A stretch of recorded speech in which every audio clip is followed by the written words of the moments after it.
अस्सलाम वालेकुम नाजरीन, एसएफई वर्ल्ड टीवी के साथ मैं हूं आपका मेज़बान मोहम्मद उमर। नाजरीन, जैसा कि आपने देखा कि 8 सितंबर पाकिस्तान तहरीक इंसाफ की जानिब से एक जलसा किया गया है संजानिया के मकाम पर। यह तीसरी बार वो जलसा था जो कि हो गया था। इससे पहले 2 बार पाकिस्तान तहरीक इंसाफ ने NOC ली, लेकिन जब वक्त आता था तो उस वक्त NOC मनसूख कर दी जाती थी। रात को NOC मनसूख हो जाती थी, सुबह जलसा होना था, और NOC जब जारी की जाती थी तो उसमें 1 महीने का वक्त होता था।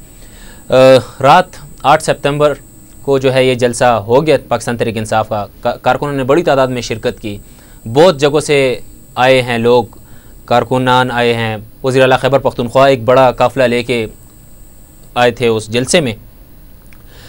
तारीख़ याद दिलाता चलूँ तो 31 जुलाई 2024 को पहली बार ऐलान किया गया कि पाकिस्तान तहरीक इंसाफ जलसा करने जा रही है, जिस पर NOC भी दी गई, लेकिन ऐन मौके पर NOC मनसूख कर दी गई। दूसरी बार बताया गया कि 22 अगस्त को आप जलसा कर सकते हैं, तरनोल का मकाम दिया गया, लेकिन जब ऐन वक्त आया तो 21 अगस्त को बताया गया कि आपकी NOC मनसूख कर दी गई। उसके बाद 8 सितंबर को जलसा करने की इजाज़त दे दी गई थी, लेकिन कल रात 8 सितंबर को जलसा हो गया। इसी हवाले से आज हमने बात करने के लिए बुलाए हैं हमारे मुअज़्ज़िज़ मेहमान हैं, ILF के वाइस प्रेसिडेंट हैं, एडवोकेट हाई कोर्ट हैं फ़तीउल्लाह बरकी, जिसे आप बहुत अच्छे तरीके से जानते होंगे। अस्सलाम वालेकुम फ़तीउल्लाह साहब, आपको हमारे शो में खुशामदीद। आपने अपने कीमती वक्त से हमें वक्त निकाल के दिए। हाल ही में मुझे पता चला कि आप अभी अडियाला जेल से इधर पहुँचे हैं। खान साहब से मुलाकात हुई नहीं हुई, उस हवाले से पहले बताइएगा। बिस्मिल्लाहिर्रहमानिर्रहीम। ख़ान साहब से आज हमारी तकरीबन कोई 7-8 वकला हैं, उनकी मुलाकात नहीं हुई। बाकी जो वकला थे वो अडियाला जेल के अंदर गए, ख़ान साहब को जलसे के बारे में बताया। ख़ान साहब बहुत खुश थे। ख़ान साहब उन वकला के ज़रिए जो उन्होंने पैगाम भेजा, उन्होंने कहा कि मैंने कहा था कि मेरा कौम जाग गया है, मेरे कौम में हकीकी आज़ादी की जो एक नारा था, एक नज़रिया था, वो उन्होंने अब पहचान लिया है। ख़ान साहब बहुत खुश थे कल के जलसे के हवाले से, लेकिन बदकिस्मती से हमारी मुलाकात नहीं हुई।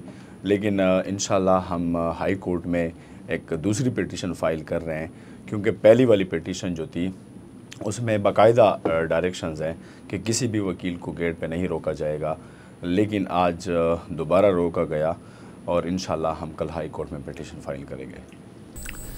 अच्छा फ़तीउल्लाह बरकी साहब, ये बताएं कि जलसे की तैयारी जो थी ये एक बड़ा चैलेंज था आप लोगों के लिए। NOC आती थी, मनसूख हो जाती थी, उसके बाद आखिरी लम्हात में मकाम भी तब्दील कर दिया गया, सिक्योरिटी इंतज़ामात भी सारे आपके सुपुर्द कर दिए गए कि आप लोग अपनी सिक्योरिटी के इंतज़ामात ख़ुद करें। तो साथ में जो ये मामला तय पाया कि जो मकाम था वो क्यों तब्दील किया गया था, और सिक्योरिटी के जो इंतज़ामात थे उनको कैसे डील किया गया पाकिस्तान तहरीक इंसाफ की जानिब से, और साथ ही में आपके अपने एक वर्कर थे, कारकुन थे, जो कि सिक्योरिटी पे बैठे थे, स्टेज सिक्योरिटी पे, और शेर अफजल मरवत साहब की जब इंटरव्यू हुई तो उन्होंने उनका मुक्का भी मारा, इस तरह की कोई ख़बर भी आई, वीडियो भी चली। तो इस हवाले से आप क्या कहेंगे? उमेर भाई, बात ये है कि इंतज़ामिया ने हर हद तक कोशिश की कि किसी भी तरीके से पाकिस्तान तहरीक इंसाफ ये जलसा ना कर पाए, लेकिन और ये कई बार इन्होंने कोशिश की। प्रीवियस 22 सितंबर को 22 अगस्त को आपको याद होगा कि उन्होंने 21 अगस्त की रात को अली अमीन के पैर पड़े, उनको मिन्नतें थरलें की। फिर बात अली अमीन ने कहा कि ये मेरी बस की बात नहीं है कि मैं जलसा मनसूख करवा सकूं। अगर आप लोगों ने मिन्नतें तरले करने हैं, पैर पकड़ने हैं, तो जाएँ अडियाला जेल, इमरान अहमद ख़ान नियाज़ी के पैर पड़ें, उनसे माफ़ी मांगे, तब ये जलसा मनसूख होगा। फिर वही हुआ कि ख़ान साहब के पास गए, फिर ख़ान साहब ने आज़म सवाती के थ्रू बाकायदा ख़बर भेजी, लेकिन फिर जो उन्होंने 8 तारीख़ का हमें दिया था कि आप लोग 8 तारीख़ को जो कमिटमेंट हुई थी ख़ान साहब से कि आप 8 तारीख़ को लाजमी आप इस्लामाबाद में जलसा करें, लेकिन 22 तारीख़ वाला जलसा जो है ना ये मनसूख करें। अच्छा हुआ इसमें ये कि दोबारा इंतज़ामिया जो थी उन्होंने हमें कहा कि अच्छा बैठ के आप लोग आ जाएं, हम लोग बैठ जाते हैं, इस पे मुशावरत कर लेते हैं, फ़ाइनल डिसीजन इस पे ले लेते हैं। जब गई हमारी टीम तो वहाँ पर डीसी साहब जो हैं उन्होंने कहा कि अगर आप लोगों को खुश हो तो ये जगह तरनोल वाली मकाम जो है ना, इसको हम चेंज कर देते हैं, संजानी पे ले जाते हैं। मुंह पे वो कुछ और कह रहे थे, पसे पुस्त कुछ और चल रहा था इंतज़ामिया की जानिब से। फिर जब उन्होंने मकाम हमें दिया तो वो मकाम भी ऐसा था कि बिल्कुल झाड़ियाँ थी, नीचे था और तारे थी और बहुत बड़े उसमें टावर लगी हुई हैं कि आप लोग, और उसको से एक सिंगल रोड ही सिर्फ संजानी वाला टोल प्लाजे वाला जो रोड आता है वही ग्राउंड उन्होंने दिखा करके आप लोग यहाँ पे जलसा करें। 2 दिन हम लगे रहे लगातार कि डीसी साहब हमें एनओसी जारी कर दें, हमें एनओसी जारी कर दें। 6 तारीख को जब एनओसी जारी कर देता है डीसी साहब तो 4 बजे इस्लामाबाद ILF की टीम जो है वो पूरी टीम एक साथ गई जलसागाह। 6 तारीख को जब वहाँ पे हम ILF वाले तमाम गए और वहाँ पे हमने बाकायदा अनाउंस किया कि जलसा हर सूरत होगा और जो भी कानूनी मावनत होगी ILF जो है इस्लामाबाद वो बाकायदा तौर से इनकी मावनत करेगी। इसी दौरान यहाँ पे असल पेंडोरा बॉक्स यहाँ पे खुल जाता है, नई चीज़ जो हो डेवलप हो जाती है। जलसा जो इंतज़ामिया की बदनीयती थी वो यहाँ से आया हो जाती है कि एक बंदा आ जाता है, उसका नाम ज़हीर होता है। वो कहता है कि भाई मैं सूबेदार साबिर ने मुझे भेजा है कि ये जगह जो है ये आर्मी की जुरिस्डिक्शन में है, लिहाजा इंतज़ामिया डीसी साहब ने हमसे अप्रूवल अभी तक नहीं लिया, इसलिए आप लोग यहाँ पे जलसा नहीं कर सकते। फिर मैंने कहा कि सूबेदार साबिर जो हैं वो मुझसे कॉल पे मिलवाए। बाकायदा सूबेदार की मेरी कॉल पे बात हुई तो उन्होंने मुझे क्लियर कट कहा कि इंतज़ामिया आप लोगों के साथ गेम कर रही है, इंतज़ामिया नहीं चाहती कि ये जलसा हो। अगर वो ये चाहती तो अभी तक हमसे इजाज़त लेने के लिए कोई लेटर भेज दिया होता, हमसे कोई बात नहीं की गई है, ये जगह हमारी है। मैंने वो बात जो है वो फटाफट जो हमारे मरकज़ी क़यादत में है शेख वकास और शुएब शाहीन दोनों को मैंने पहुंचाई कि ये नई डेवलपमेंट हो गई है। डीसी ये चाहते हैं कि इस बात को इसी तरह खामोशी से रखूं, लेटर ऑन बाद में जब कल जलसा होगा तो मैं उसी रात अनाउंस कर दूंगा, जिस तरह उन्होंने 22 तारीख की हमारे साथ गेम की थी। लेकिन उनकी जो बदनीयती थी वो अल्लाह ताला ने आया कर दी कौम के सामने। फिर जब हमने सामान पहुंचाया उसी स्पॉट पर डीसी ने, अच्छा डीसी से जब शुएब शाहीन सर की जब बात होती है तो वो कहते हैं कि नहीं मैंने इजाज़त दी है, तो और किसी की मजाल क्या कि वो मुझसे पूछें, मैंने इजाज़त दी है। हमने कहा ओके ठीक है। हम 6 तारीख को रात को हमने सामान पहुंचाया। जब हमने सामान पहुंचाया तो तब इनमें थरथरली कब गई। तब डीसी जो था वो खुद भाग रहा था, डीपीओ खुद भाग रहा था कि आप लोगों ने यहाँ पे क्यों सामान लगाया हुआ है, आप लोगों का लोकेशन ये नहीं, ये लोकेशन वो है। हमने कहा कि हमने आपको बाकायदा इस चीज़ से इन्फॉर्म किया, क्यों उस टाइम आप नहीं बता रहे थे डीसी साहब, क्यों हमारे साथ, क्यों लोगों को धोखा दे रहे हो, क्यों आवाम के आंखों में आप धूल देना चाह रहे हो। लेकिन फिर उन्होंने जब दूसरी लोकेशन दी, वो लोकेशन भी ऐसी थी कि वो मवेश मंडी थी, लेकिन खान का जुनून था, खान की पुकार थी, वर्करों ने तो आना था। और फिर जब उनके ये हरबे भी नाकाम हुए तो इन्होंने इस्लामाबाद को कंटेनरिस्तान बनाया हुआ था। हर एक रास्ता जो किसी दूसरे रास्ते को कनेक्ट कर रहा था, मेरे पास वीडियो मौजूद है, आए मैं अता तारड़ को वीडियो दिखा दूं। वो तो कह रहे कि कोई रास्ता बंद ही नहीं है, मैं अभी बाहर से ओके। अता तारड़ साहब को ये मैं चैलेंज करता हूं कि मैंने खुद वीडियो बनाई है कि मैं इस्लामाबाद के एक कोने से दूसरे कोने जलसागाह जब सुबह में पहुंचा तो मैंने कितनी वीडियो बनाई है, हर एक रास्ते की वीडियो मैंने बनाई है। और पटवारियों का तो काम यही है कि वो हर वक्त कौम के सामने झूठ बोलते हैं। मैं उनको दिखा देता हूँ, मोबाइल में मेरी वीडियो पड़ी है कि कौन कौन सी रास्ते कहाँ कहाँ पर और किस तरह बंद थी। लेकिन खान का जुनून निकल आया, खान की पुकार थी। और वर्कर आप यकीन माने कि लोग तो ये कहते हैं, मैं ये कहता हूँ कि जलसागाह के स्टार्ट से लेकर यानी 6, 7, 8 तीनों दिन मैं ग्राउंड पर रहा। तो जब जलसा शुरू हुआ, आप यकीन माने कि खैबर पख्तूनख्वा का जो क्राउड थी और जो वहाँ से अली अमीन की क़यादत में एक बहुत बड़ा काफ़िला आने वाला था, वो जलसागाह पहुंचा ही नहीं। अली अमीन जिस टाइम स्टेज पहुंचे वहाँ पर वो कह रहे थे कि 8 किलोमीटर ये आया वो काफ़िले से पहले आ चुका है, कहीं पे पैदल, कहीं पे बाइक पे, और कहीं पे किस तरह और कहीं पे किस तरह। अगर वो क्राउड पहुंच जाती तो आप यकीन माने कि वो पीछे जितना भी मंजर था, संजानी से लेकर तरनौल तक और संजानी से लेकर टेक्सला तक, ये पूरा इलाका कल जो है जलसागाह के मनाज़र दिखाई दे रहे हैं। अच्छा फतहुल्लाह साहब, प्रोग्राम का वक्त भी कम है और ये मुझे बताएं कि जलसा भी हो गया है, अवाम भी आई है, आप लोगों ने हुकूमत को एक पैगाम भी दे दिया कि अवाम खान साहब के साथ खड़ी है, कि आपके साथ खड़ी है, उन्होंने भी देखा, पब्लिक ने भी देखा, हालांकि अल जज़ीरा ने भी आपको कवर किए। तो जलसे के बाद आपको किस किस्म की फ़ीडबैक की तवक्को है और उस फीडबैक को आप कैसे संभालने जा रहे हैं? एक बहुत बड़ा ऐलान किया गया है, पाकिस्तान तहरीक इंसाफ के जो वज़ीर आला हैं अली अमीन गंडापुर साहब, उन्होंने ऐलान किया है कि 15 दिन के अंदर इमरान खान साहब को रिहा कराऊंगा। साथ ही में आज उस्मा बुखारी साहब ने उनको कहा है कि मैं आपको चैलेंज करती हूँ, 20 दिन आप 20 दिन ले लें मेरी तरफ से और ख़ान साहब को रिहा करके दिखाएं। तो सबसे पहले ये बताइए कि 15 दिन में ख़ान साहब को रिहा कराना मुमकिन है? और ये जो उस्मा बुखारी साहिबा ने आपको चैलेंज दिया, क्या पाकिस्तान तहरीक इंसाफ इस चैलेंज को एक्सेप्ट करेगी? मेरा बात ये है कि पीटीआई को जब भी कोई भी चैलेंज दिया गया है उसने एक्सेप्ट किया है और कबूल किया है, और मज़े की बात यह है कि हर एक चैलेंज को उसने पूरा किया हुआ है।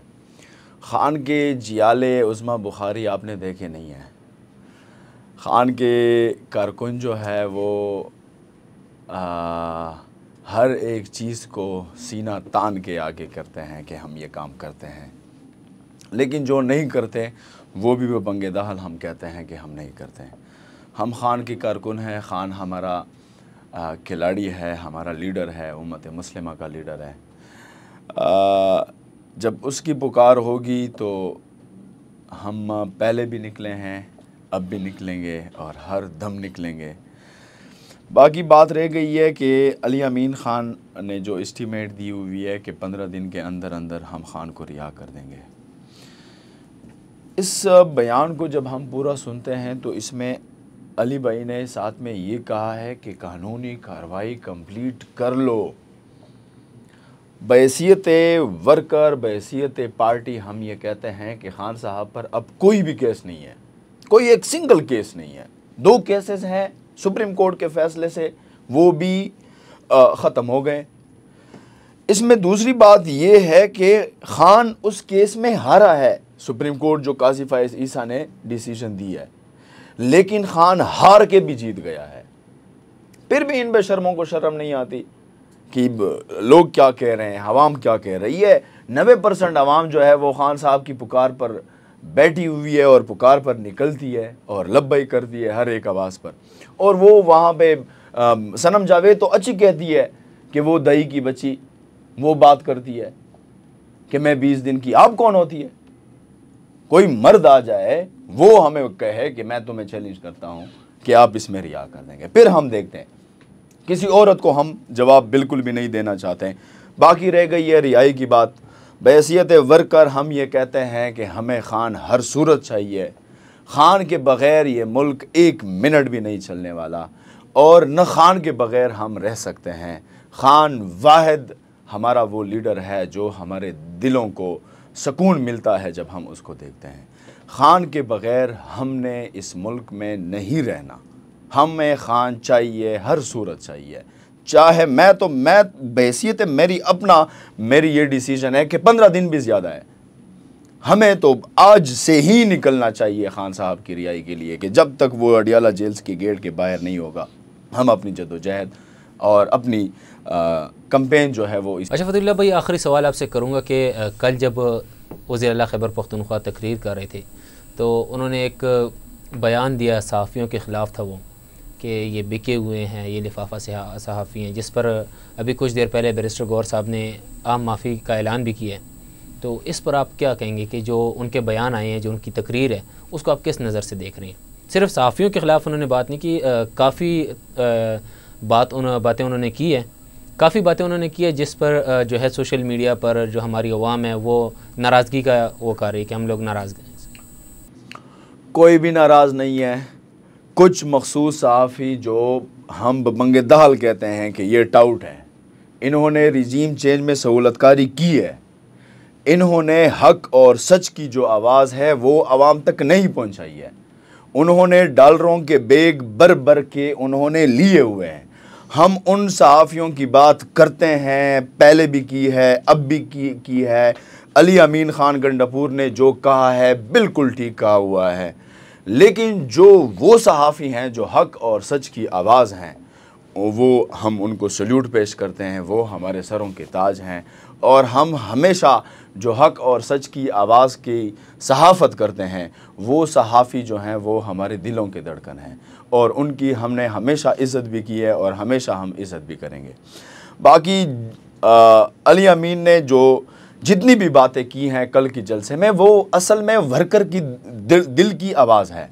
मुझे ख़ुद अगर दिन में 1000 मैसेज आ जाते हैं कि खान साहब की रिहाई के लिए आप लोग क्या कर दें, तो आप सोचें कि सूबे के वज़ीर आला अली अमीन ख़ान को कितने कॉल और कितने चीज़ें उसको मौसूल होती रही होंगी। कल आप देख नहीं रहे थे जलसे में, हर एक वर्कर की मुंह से ये आवाज़ थी कि हमें खान चाहिए चलो अडियाला, हमें खान चाहिए चलो अडियाला। ये तो शुक्र अदा करें कि अली अमीन ने कल कॉल नहीं दी है कि आओ हम अपने खान को बाहर निकालते हैं। अगर वो कल कॉल दे देता कि हम खान को निकाल रहे हैं अभी अडियाले से, तो फिर आप लोग क्या करते?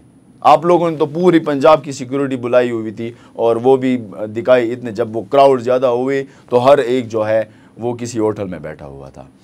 तो अली अमीन ने जो बातें कही हैं वो वर्कर की दिल की आवाज़ है, और हर एक वर्कर, हर एक अवाम ये सोचता है कि ये हमारे मुल्क में क्या हो रहा है, ये सहाफ़ी क्या कर रहे हैं, या ये जो इदारे हैं ये हमारे क्या कर रहे हैं, पुलिस जो है वो हमारी क्या कर रही है।